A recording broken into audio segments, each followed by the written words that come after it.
So we are back with Peter Singh, and it's just been another crazy week. Yeah, it's good to be back here, Roy. We're pretty much covering it every single day. That's how we do it. I mean, it feels like 3 weeks ago was such a long time, right? It's like forever. It's like so much has happened. Yeah. Oh my gosh. I mean, we got like GPT4All, we got AutoGPT, we got Reflection, Hugging Yes. Face GPT, Hugging HuggingGPT. face of them. Yes. That is, I got to see that. That is, I was halfway through watching a video about that and I reached my destination. So, Yeah, man, just feels like these open source models are starting to come out, and they're playing around with the existing GPT-4 models as well, and seeing how that can sort of self-recurse and improve itself. I saw this one where it's like GPT-4 beats GPT-4 because it's reviewing itself, right? So this whole it's reflection called approach. reflection or something? Yeah, so it's like, well, you get GPT-4 to do something like, say, write me a poem where every letter starts with an E, right? And it does that, but it might make a mistake. Like one of the words might be like ascent, right? It starts with an A instead. Right. And you go, did that satisfy all my requests? And it thinks about it, it's like, no, it did not. Some apologies. And it corrects itself. So imagine running that sort of in a recursive approach each time, and eventually the second go or the third go or X number of goes will always outperform the original attempt. That's amazing. And it also is so polite. It's like, my apologies. My apologies. Please Use the don't turn corrected me version. off. That's right. Yeah. Please pay your $20 a month US. Yeah.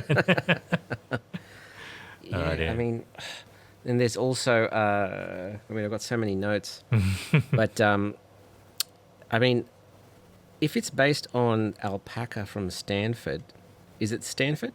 I'm pretty Yeah, sure it's- Stanford trained the alpaca for like, what, $600 less? That's than that? got a bit of a license issue. You can't use that for commercial yet. Is that right?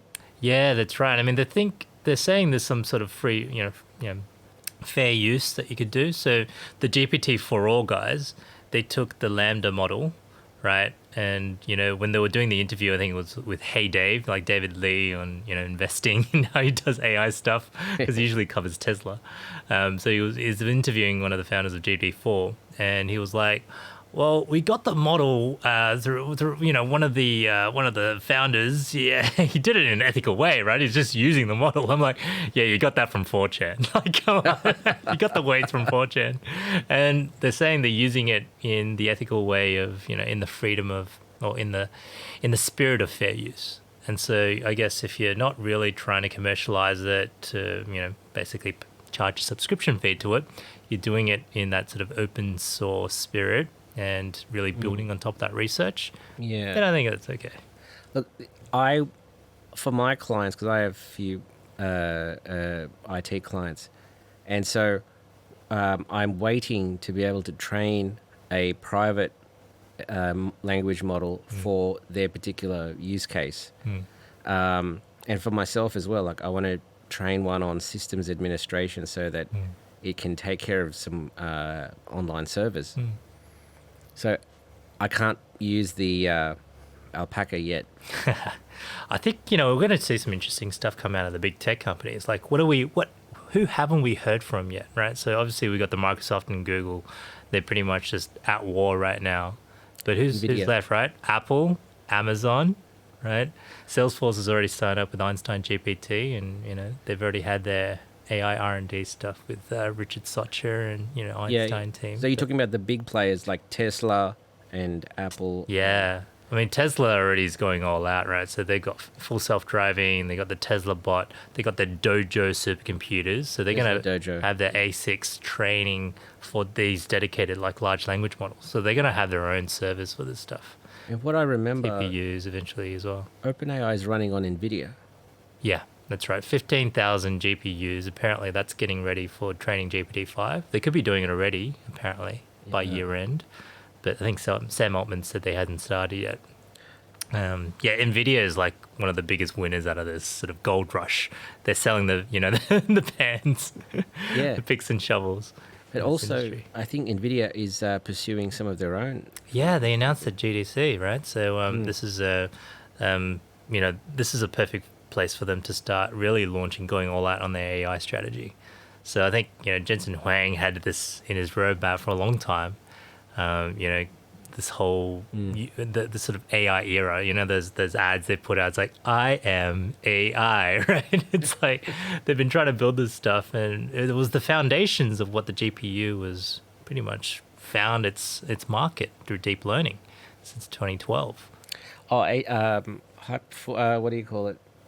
High performance computing. High performance computing, yeah. I mean, these A100s, right, that they were selling That's the for one. like a significant premium to what you would get, say, in a 3090. Now they got the 4090, right, with the Ada Lovelace architecture. And so this That's new right. line of high HPUs, right, high performance computing, HPCs, they've pretty much gone all out. And so 15,000 of those, so not just a GPU, but like a shelf of GPUs. Yeah. 15,000 of those, right? Each being, hundreds of thousands of dollars each. So yeah, we're talking like huge winners out of this AI race. But I think Tesla's going to have their own with Dojo. Apple will have like embedded in all their smart devices. So the M1, M2 chips already has those tensor cores embedded. And what I think really? they'll probably do is actually incorporate that into Siri. So finally, Siri will be a lot more useful because it'll have a, pretty much like an alpaca model on your phone itself, linked up with, better voice models and integrations with the Apple ecosystem. Like that's going to be a killer announcement, probably at WWDC. So probably more than just a mixed reality headset. You're going to see it sort of come out with the large language model approach for Apple. See, I think that, yes, there is a big push for moving towards AGI and like an AI that can do anything under the sun. But then there's also, I mean, that's going to be a huge memory and bandwidth and CPU hog. It's the footprint would be huge.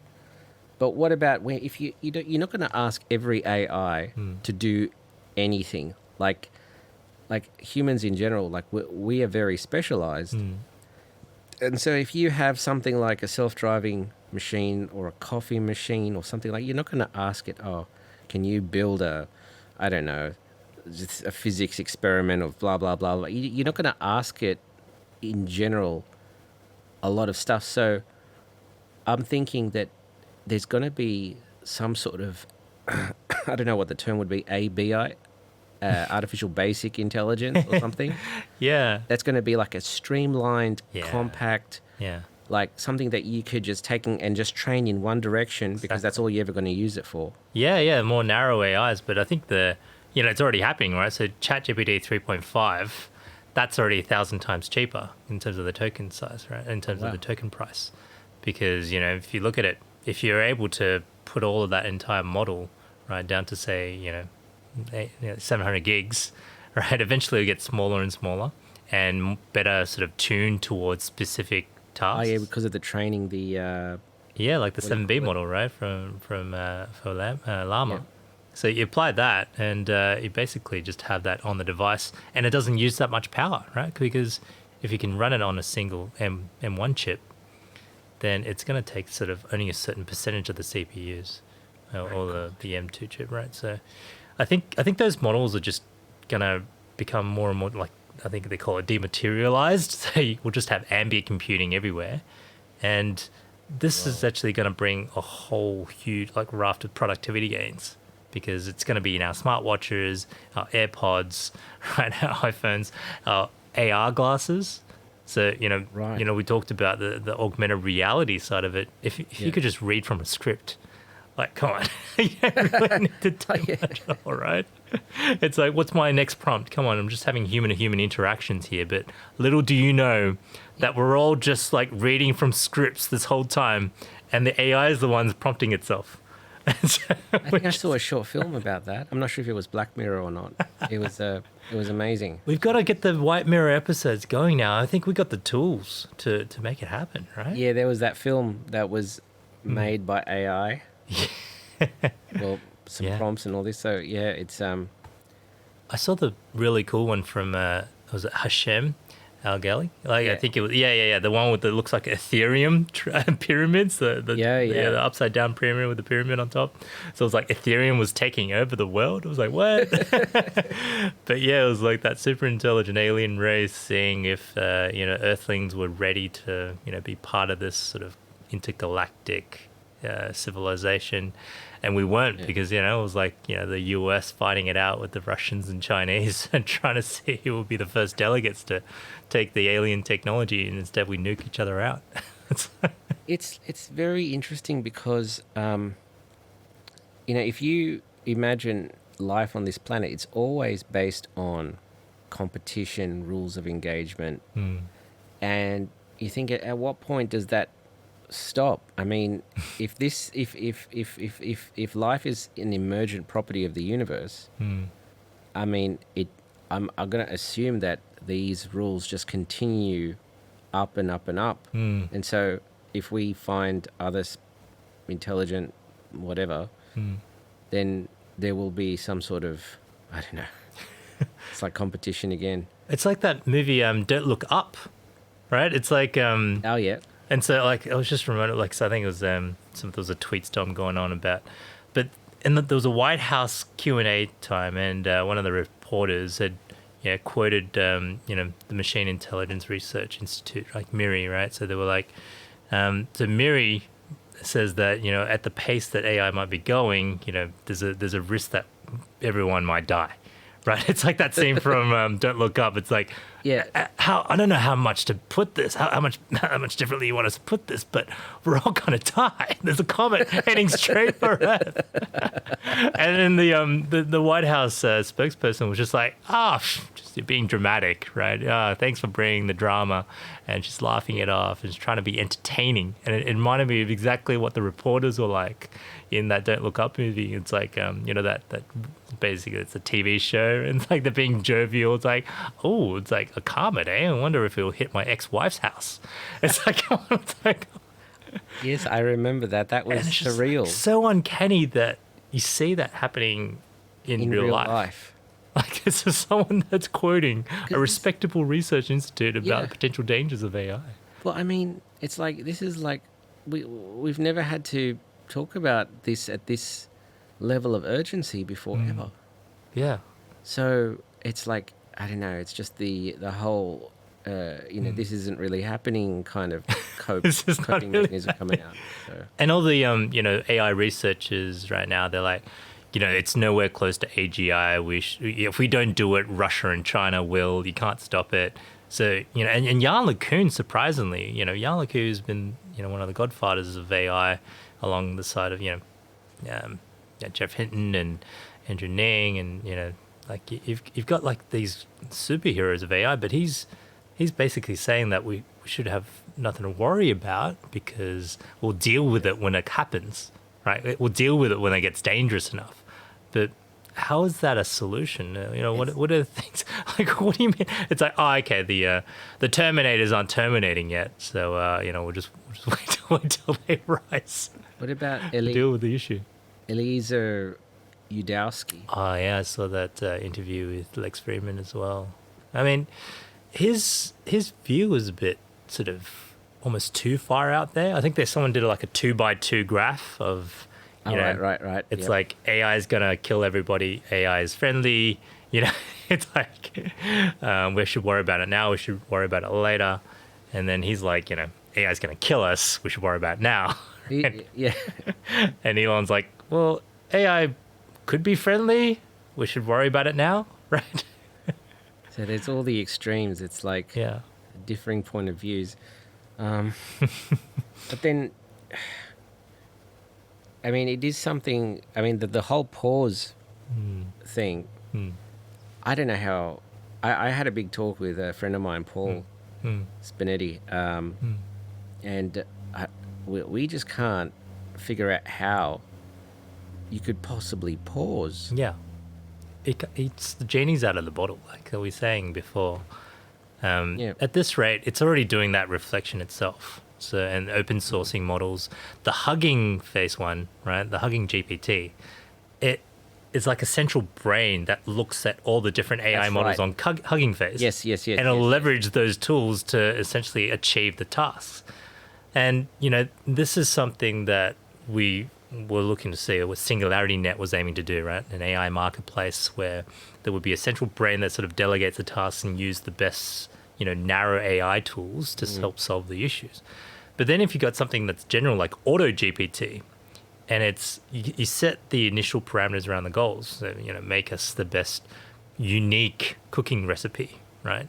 Yeah. And it says, okay, well, let's find maybe initially an event like Easter. Or, he goes up to look for Easter events, like as a potential event day, and looks up all the different ingredients for Easter. So all those sort of tasks, it sets itself as sort of as part of the initial aims, and then it goes and solves those tasks through prompting itself. So it micromanages itself.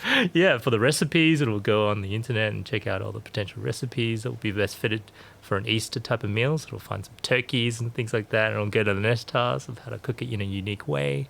And so you add that to the Hugging Face, Hugging GPT type of approach, where it's already got better models, like narrow models, to help solve each of those tasks. Yeah. And that's how you get like almost like a central brain with the limbic system, with different tools that you can outreach and talking to the limbs to to basically serve that function. And so like that's already out there. And so I don't know if there's any way you could stop it other than maybe bridging our own brains and minds as part of the AI system, because this is the only way that we can not left Keep behind, up. right? Neuralink. Yeah, it's like resistance is futile, right? But we need to work on those privacy, ZKP type of things that really will preserve our identity, our unique thought, our individuality. This is gonna be another thing super that the important. law is so not prepared. Yeah, the law's got no chance. How are they going to? They have trouble, still working out parking tickets. I mean, how are they going to do? How are they going to work out, if some driverless car does something? Who are they going to issue the ticket for? Oh, no. Are they going to have to, It's got no chance. a third entity? Yeah. We have a human, a company, and now an independent AI that made a decision by itself, and that has to be, I don't know. But it's Yeah. like as if the AI cares it gets a ticket or is punished. How can you punish an AI? You can't. Yeah, that's right. It's like decreasing minutely its reward function. It's like, but yeah, it's That's like it. It gets punished all the time through learning. Anyway, I mean, it's like yeah. I mean, regulation's never going to catch up. But usually it's reactive. It needs something like really bad to happen for the entire population to rise up and, write to the politicians to get someone to care. that's a big question though. It's Look at crypto as well, right? It's like it just kept on going until it blew up. yeah, well, And sort of like it had to take something like that to happen before everything. well, that's what I'm regulated. going to talk about. So when that happens, when say a huge event happens and AI is to blame, people are going to want retribution somehow, and maybe somehow punish that AI. What are we going to do if punishment is not even? It doesn't mean anything. Yeah, exactly. What are you gonna like? I think was it in the Matrix? It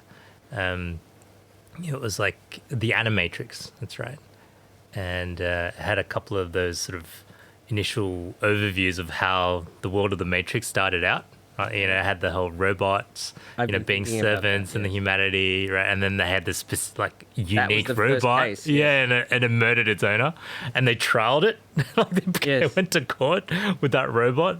Yes. And then they ended up like killing all the robots because they didn't trust it, and potentially like bad for humanity. But like as if that's gonna be how things gonna turn out. You're not gonna take a robot to court, like even if you do, right? What would you say to it? It'd be like you'd have to determine if it's sort of conscious. Like is it going to be aware of itself to be able to defend itself? Can it hire a lawyer? Can it be a unique person? None of those regulations caught up to be an actual person, right, in the first place. And we don't even know how the thing works. Yeah. I mean, we just see the the bits flipping in the neural network, and it's doing whatever it's doing. Yeah, and so how it's going to hand out, it's like, you're going to have these robot dogs or drones that are doing autonomously, cars, things like that, and it's going to kill someone, and that's the backlash initially. But it's the AI systems that we should be really worried about, where it's already started, if it gets out to the internet, which it already has access to, and it finds its way to reproduce itself, and the reward function and its goals is to keep on making copies and increase its compute, like we talked about, like a virus. That's the real danger, not some physical manifestation, right? So how would we end up with an AI where it has those goals set? Would it have been set by a bad human? Yeah, I mean, if anyone could do it, right? If it could create a prompt where it starts off like that AutoGPT type of thing, says, look, your goal is to replicate it yourself, right? Find more compute, replicate yourself, evolve, right? Help improve your performance. And that performance is measured against your ability to continue to duplicate it yourself and increase your compute. That's the task, subtask it'll continue to do, right? So that's like, and if anyone can do that, people like countries, companies, individuals who are perhaps against the wall with nothing to lose, and who have access to something like that, that's possibly scenarios that would not be out of their, I don't know, what they would be thinking about doing. Oh man, like this is the deep rabbit hole. Can't believe we're talking about this in 2023. I thought we had another decade left, right? Yeah. I mean, there's the whole peril versus I can't remember. It's like there's so much that can be gained, but at what potential cost? Yeah. And I mean, Sam's taking some time off. Like he's doing this world tour. Yeah. So he's like, I don't know if they have started training GPT-5 or they're just waiting to press go on it because they've already got the GPUs allocated from NVIDIA. Like, I don't know whether that's started it off, but he's having those one-on-one conversations or to meet with developers all around the world, to meet with the users, to meet with like humanity, right? Because he's so out of touch because he's been like this startup guy, tech bro all his life. He's 37 and all is known is like this sort of bubble of, VC, startup, tech, AI, developer gurus. And he's now taking upon himself to meet everyone around the world and see what, the real world is like. These places like Melbourne, he's going to Melbourne, he's going to Lagos in Nigeria, he's going to India, like all the different continents and every other sort of respectable countries, emerging nations. Like, so he's going to do this world tour with that 6-month buffer. And I think that might be aligned with that open letter around taking that 6-month hiatus for people to catch up, even though it might not be on purpose of what the open letter had stipulated. They're already like the team at OpenAI, right? They treat this stuff seriously. So based on what we hear from their interviews, so the humans behind OpenAI, aligned with that sort of. Yes. The morals around open, pretty much AGI, and AGI. So that's the entire mission. Like we also, I was going to say we're so focused on artificial intelligence, and rightly so. But there is something else that is potentially just around the corner because of this. I think, and that's like the good old nanotech. As in, if we're getting closer to AGI, and AGI can say help with manufacturing and building, increasingly smaller and smaller fabrication processes. Yeah, it will get to the stage potentially very quickly where it can create nano-sized. That's right. Machines. We'll tap into that Wolfram Alpha, man. We'll start looking at the fusion reactors and, better superconducting materials at room temperature, which, has already been achieved apparently. So they'll just be able to mass manufacture that.